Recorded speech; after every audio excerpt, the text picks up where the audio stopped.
Hello, this is William Michael of the Classical Liberal Arts Academy, and in this lesson we're studying Aesop's fable of the man and the lion. The man and the lion. As we do with all the fables, let's carefully read through the fable, pay attention to the characters that Aesop chooses to use, identify the moral of the fable, or meditate on the fable and draw out from it moral lessons that we can learn, and then reflect on the fable and think about how this fable can apply to our own lives and help us to live well. Let's read together Aesop's fable of the man and the lion. A man and a lion once argued together as to which belonged to the nobler race. The former, that is the man, called the attention of the lion to a monument on which was sculptured a man striding over a vanquished lion. "That proves nothing at all," said the lion. "If a lion had been the carver, he would have made the lion striding over the man." This is Aesop's fable of the man and the lion. So we have here, to paraphrase this fable, we have a man and a lion arguing about which is greater. The man is arguing that the human race is greater. The lion is arguing that lions are greater than men.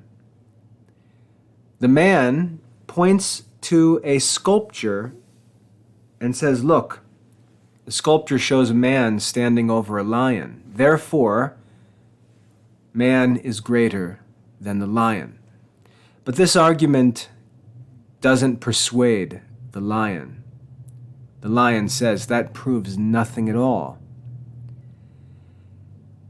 And then the lion says that the only reason that that sculpture shows a man standing over a lion is because it was made by a man. And that's what the man wanted to show. But if a lion would have made that statue, he could have made the lion standing over the man.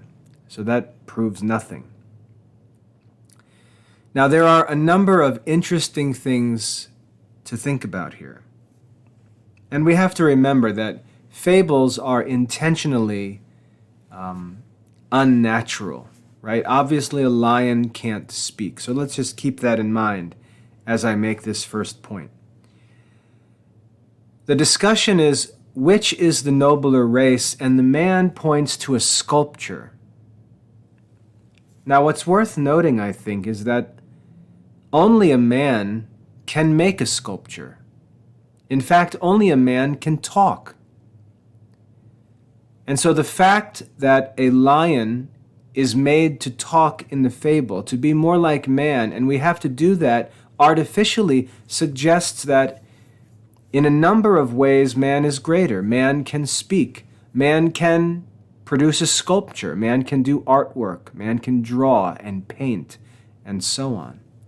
So we can see, just by looking at the fable itself, we can see that man, in some ways, is greater than a lion. A lion cannot do all the things that a man can do.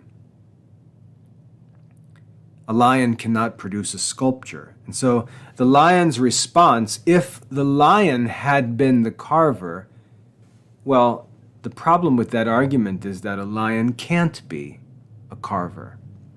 And this is a good lesson in reasoning, because when we study the art of reasoning, which hopefully you'll study in the future, you're going to learn that when we reason, we don't use hypothetical statements. We don't use statements or conditional statements about the future. We don't say, well, if. We don't do that in reasoning.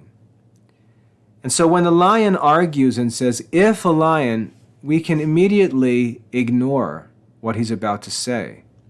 because it's not a fact. A lion can't be a carver. And so in the work of carving, the lion is inferior to man. And there's a reason why the man is the carver. So it's not true that this is just an equal matter. Well, yeah, sure. A man made that statue. If a lion would have made it, he would have told a different story. Well, a lion can't make this statue. So that's one thing to think about. The other thing to think about is the statue itself. What is the statue? What is a statue? A statue is a work of art that's produced by a man, but a statue can show anything that the man wishes to show. The statue does not prove the truth of what is shown by the statue. The statue, as the lion says, is proof of nothing. And the statue can represent for us any historical information. Historical information, when people try to argue using historical arguments, they're very rarely persuasive because we can't tell whether or not the history is true. If someone says in 1492 Christopher Columbus sailed across the ocean, how can we know that that's true? Just because someone says it doesn't make it true. Just because a history book says something doesn't make it true. Just because an artist paints something doesn't make it true. Just because a sculptor sculpts something doesn't make it true. And we've got to watch out for this in our lives, because we can see a thing in a video or in a picture or in a movie, and just because we see it in a movie or read of it in a book doesn't mean that it's true. When I talk to students about this fable, I often ask them, when men go to court, does one person get to talk in court and then the judge make a decision? And students always know that that's not true. In a court, in a trial, both sides get to tell their story. They get to bring evidence. They get to bring witnesses.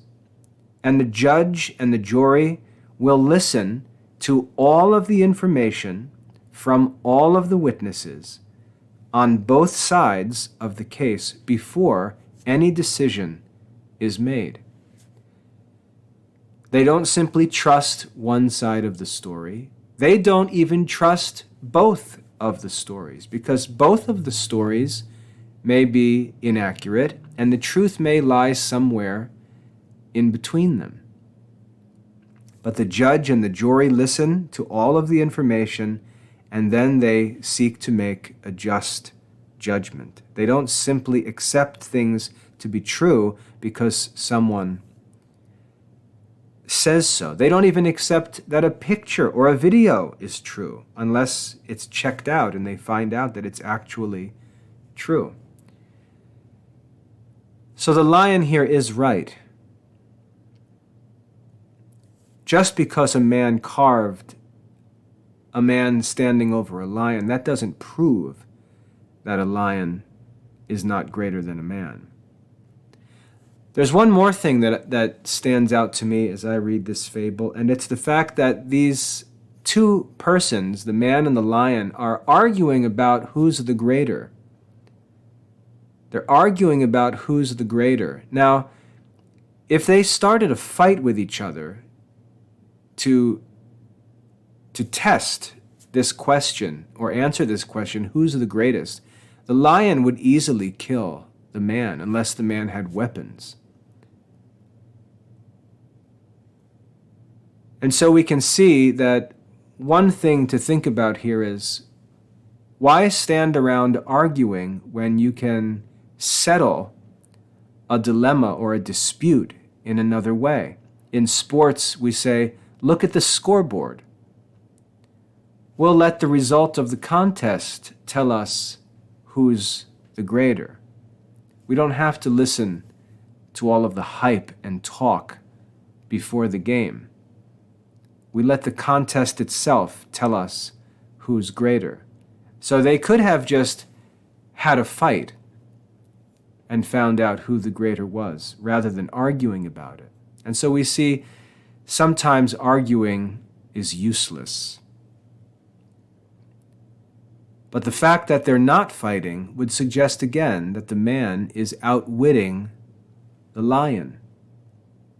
The man has the lion talking about a statue. The man has a lion talking at all. But I think Aesop's intended moral lesson in this fable is that whenever someone says something or draws something or sculpts something, as we see here in this fable, we always have to consider the source and whether or not it might be biased. We always have to consider the source. So if you read a story in a newspaper, you have to ask, what do I know about the man who wrote this article? Does he already have some commitment to a certain position or view? Is there some outcome that he desires to help bring about? Or is he indifferent? Is he neutral? Is he unbiased? Does he simply report the truth? And how can I know that?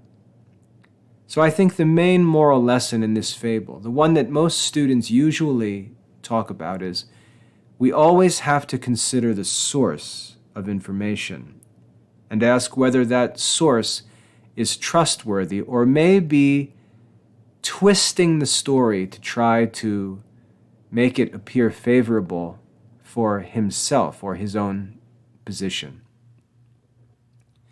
So I think that's what we should say is the moral lesson of this fable. Be careful to consider the sources. Now, how does this apply to our lives? Well, we get information from many different sources. One of the sources that we get information from in the Catholic life is the sacred scriptures, which is God's Word. And if you've ever prayed the act of faith, you'll know that we claim to believe what we believe because God has revealed it. And if we're going to trust any source, the only source we can trust is God Himself. Because God neither deceives us nor can God be deceived. God is not deceitful.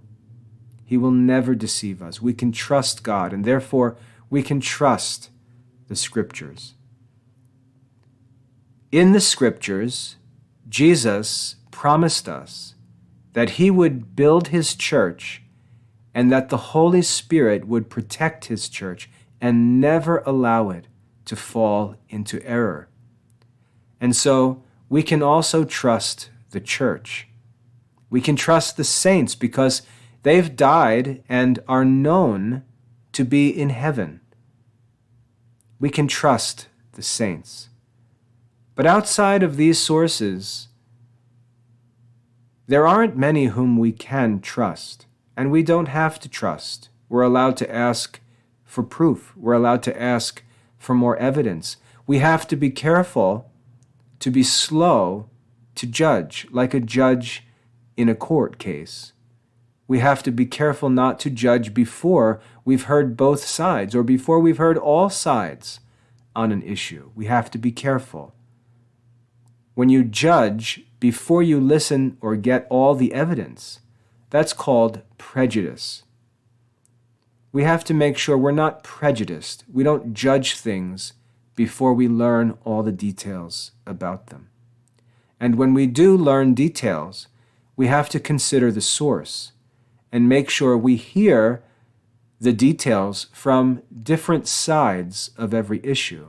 We don't simply let one person talk to us, especially when the one person who talks to us is someone who shares our views.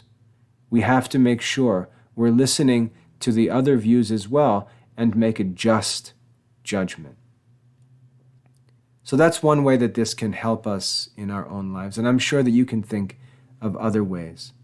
So this was Aesop's fable of the man and the lion. And again, the moral lesson appears to be careful to check the sources or consider the sources anytime someone presents information to you, whether it's a sculpture, as in the fable, or a picture, or a video, or something written.